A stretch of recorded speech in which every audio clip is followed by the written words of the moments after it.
Hello friends, welcome to my channel BCom study.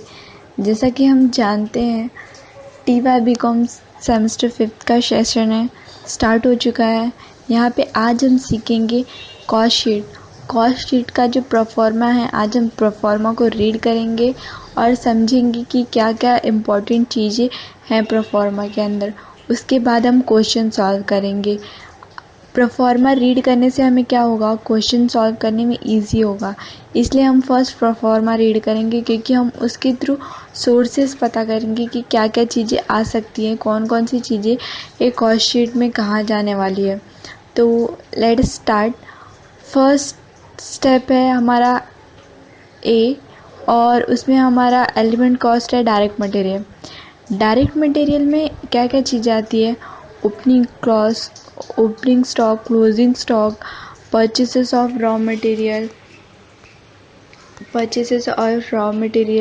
और expenses on freight etcetera जो है हमारे जितने भी है डायरेक्ट मटेरियल्स में आते हैं। ये जो पॉइंट है रॉ मटेरियल वाला, डायरेक्ट मटेरियल वाला, ये पॉइंट हमने हमेशा देखा है फ्रेंड्स। डायरेक्ट मटेरियल को रॉ मटेरियल भी बोला जाता है। तो यहाँ पे अगर डायरेक्ट मटेरियल रॉ मटेरियल बोला होगा तो आपको कंफ्यूज नहीं होना है। तो ये जो है हमारा मटेरियल वाला कॉन्सेप्ट, ये बहुत पहले से चला आ रहा है। इसमें क्या क्या चीज़ें आती हैं ये आप सबको पता है, तो इसको ज़्यादा डिस्कस करने की यहाँ पे ज़रूरत नहीं है। तो नेक्स्ट आते हैं हमारा डायरेक्ट वेजेस। डायरेक्ट वेजेस में क्या आता है, डायरेक्ट वेजेस में लेबर के जो भी चार्जेस आते हैं, जैसा कि हम लोग ने लेबर कॉस्ट में पढ़ा है कि डायरेक्ट वेजेस में क्या लेबर को मतलब जो भी हमारा मजदूर है, लेबर है, उसकी वर्किंग हावर के हिसाब से हम लोग उसको वो क्या देते हैं, वेजेस पेड करते हैं। तो यहाँ पे डायरेक्ट वेजेस में भी वही बोला है। डायरेक्ट वेजेस में कौन कौन सी चीज़ आएंगी, लेबर आएगा, प्रोडक्टिव लेबर हो सकता है, अनप्रोडक्टिव लेबर हो सकता है। ये सारी चीज़ें जो है हमारी वो डायरेक्ट वेजेस में आएगी। अब डायरेक्ट एक्सपेंसेस में क्या आ सकता है, डायरेक्ट एक्सपेंसेस में बहुत सारे एक्सपेंसेस हो सकते हैं जो डायरेक्टली ये होते हैं, जैसे कि हमारा कंप्यूटर है। और यहाँ पे फ्रेंड्स आपको टेंशन लेने की कोई ज़रूरत नहीं है। हमारा जो डायरेक्ट एक्सपेंसेस है ना, वो क्वेश्चन में ऑलरेडी, हम कोई भी क्वेश्चन अगर उठा के देखेंगे यूनिवर्सिटी का ना, तो उसमें हम लोग को डायरेक्ट एक्सपेंसेस ऑलरेडी दिया होगा। तो यहाँ पे डायरेक्ट एक्सपेंसेस में आपको टेंशन लेने की ज़रूरत नहीं है। आपको डायरेक्ट मटेरियल और डायरेक्ट वेजेस में भी सिर्फ इतना याद रखना है, मटेरियल में क्या क्या चीज़ें आती है। रॉ मटेरियल आता है, ओपनिंग स्टॉक, क्लोजिंग स्टॉक आता है, कैरेज इन वर्ड आता है। ये सारी चीज़ें किस में आती हैं, डायरेक्ट मटेरियल में आती हैं।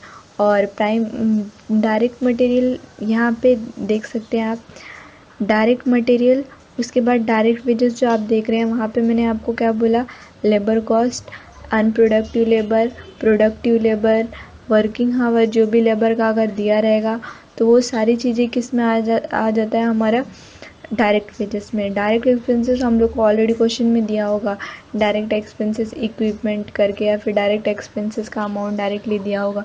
तो यहाँ पे आपको टेंशन लेने की कोई ज़रूरत नहीं है। नेक्स्ट आते हैं हमारा प्राइम कॉस्ट। अब ये प्राइम कॉस्ट क्या होता है, प्राइम कॉस्ट हम जब डायरेक्ट मटेरियल, रॉ मटेरियल, यानी कि जो हमारा डायरेक्ट मटेरियल है, डायरेक्ट वेजेस है और डायरेक्ट एक्सपेंसेस, जब हम तीनों को प्लस करेंगे, जब हम तीनों का अमाउंट ऐड करते हैं, तो हम लोग को जो मिलता है वो हमारा प्राइम कॉस्ट होगा। यहाँ पे ऑलरेडी हम लोग को दिया है प्रोफार्मा में। नेक्स्ट आते हैं हमारा वर्क्स ओवरहेड। अब ये हमारा वर्क्स ओवरहेड क्या होता है, यहाँ पे वर्क्स ओवरहेड में कौन कौन सी चीज़ें आती हैं फ्रेंड्स यहाँ पे जो आपको है ना, एक बात ध्यान देना है, वर्क्स ओवरहेड्स को फैक्ट्री ओवरहेड भी बोलते हैं। क्यों बोलते हैं, यहाँ पे जो भी फैक्ट्री में जो भी काम होता है ना, वो हमारा वर्किंग के बेस्ड ऑन ही होता है। तो जो हमारा फैक्ट्री ओवरहेड है उसको हम लोग वर्क्स ओवरहेड भी बोलते हैं। यहाँ पे जो हमारा है ना, वर्क्स ओवरहेड में indirect wages, fuel, electricity charges, rent, rates and taxes और depreciation of plant and machinery, ये सारी चीज़ें जो है ना हमारी यानी हमारे जो भी फैक्ट्री से रिलेटेड चीज़ें होगी ना, वो किस में आएगी, हमारा डायरेक्ट ये वर्क्स ओवरहेड में। और जो है यहाँ पे अगर रॉ मटेरियल हमारे पास है, और यहाँ पे अगर क्वेश्चन में हम लोग को बोला होगा इनडायरेक्ट मटेरियल, तो आपको यहाँ पे कंफ्यूज होने की कोई ज़रूरत नहीं। इनडायरेक्ट मटेरियल हमारा किस में जाता है, फैक्ट्री ओवरहेड में जाता है। ड्राइंग और जो भी सैलरी रहेगी ना, वो हमारा इसमें जाता है किसमें, फैक्ट्री ओवरहेड में। फ्रेंड्स यहाँ पे हम देख सकते हैं लेस सेल्स लिखा है। लेस सेल्स और स्क्रैप क्यों लिखा है, हमारे पास जितने भी जो वर्क्स ओवरहेड है ना वो हम टोटल करेंगे, उसके बाद अगर हमारे पास क्वेश्चन में स्क्रैप वैल्यू दिया है तो उसमें से हम लोग लेस करेंगे। लेस करने के बाद हम लोग को क्या मिलेगा, यहाँ पे आप देख सकते हैं फ्रेंड्स प्रोफॉर्मा में जो हम लोग को दिया है, लेस करने के बाद हमारे पास है work in progress. Work in progress में हमारा क्या आ सकता है, क्लोजिंग स्टॉक और जो ओपनिंग स्टॉक है ना हमारा, उसमें से हमें ऐड और लेस करना है। क्या ऐड और लेस होगा, यहाँ पे दिया है हमारे पास ऐड जो होगा वो ओपनिंग स्टॉक होगा। ऐड किस में होगा फ्रेंड्स, हमारे पास जो ओल्ड जो है ना वर्क्स ओवरहेड, उसमें हमारा ओपनिंग स्टॉक ऐड होगा, उसके बाद हम लोग लेस करेंगे क्लोजिंग स्टॉक में से। ये आपको क्वेश्चन सॉल्व करते वक्त और इजीली समझ में आएगा। उसके बाद हम लोग को क्या मिलेगा यहाँ पे, उसके बाद हम लोग को यहाँ पे मिलेगा वर्क्स कॉस्ट। वर्क्स कॉस्ट कैसे मिलेगा, आप यहाँ पे देख सकते हैं D+E - F+G लिखा है। यानी यहाँ पे आपको प्रोफॉर्मा को ऑलरेडी दिया है कि अगर आप प्राइम कॉस्ट में वर्क्स ओवरहेड ऐड करना है और सेल्स ऑफ स्क्रैप लेस करना है, और यहाँ पे बोला है वर्क इन प्रोग्रेस आपको क्या करना है, ऐड करना है। तो ये सारा जो प्रोसेस है ये करने के बाद आपको ओवरऑल वर्क कॉस्ट निकलेगा, ये मेन है फ्रेंड्स। उसके बाद आते हैं, नेक्स्ट है हमारा क्वालिटी कंट्रोल कॉस्ट।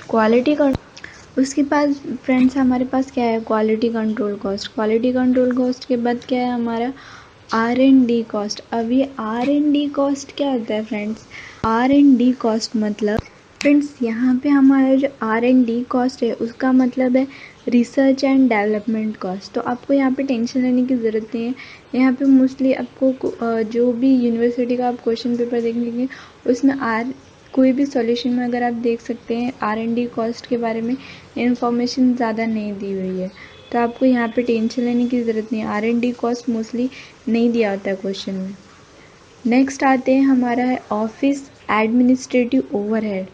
फ्रेंड्स यहाँ पे ऑफिस ऑब्लिक एडमिनिस्ट्रेटिव ओवरहेड क्यों लिखा है, हम लोग एडमिन ओवरहेड को ऑफिस ओवरहेड भी बोलते हैं। यानी जो भी हमारे ऑफिस के इक्विपमेंट्स है वो सारी चीज़ें जो हमारी होंगी, जो भी एडमिनिस्ट्रेटिव एक्सपेंसेस है वो सारी चीज़ें किस में आएगी, हमारी ऑफिस और एडमिन ओवरहेड में। अब यहाँ पे मैं कुछ स्पेसिफिक नाम बता दूँ जो ऑलरेडी एडमिन ऑफिस ओवरहेड में हमारे आते हैं। इसमें से क्या हो सकता है, मैनेजर की सैलरी हो सकती है, डायरेक्ट फीस हो सकता है, और डेप्रिसिएशन ऑफिस फर्नीचर होता है, डायरेक्ट फीस होता है, gas and water charges, managers की सैलरी या फिर सैलरीज, टेलीफोन स्टैब्लिशमेंट, डायरेक्टर की fees, legal expenses, insurance, depreciation on building. ये जितनी भी सारी चीज़ें ना फ्रेंड्स, ये सारी चीज़ें किस में आती है, एडमिन ओवरहेड में आती है। तो आपको ये सारी चीज़ें ध्यान में रखना है, ये सारे नेम जो है आपको ध्यान में रखना है।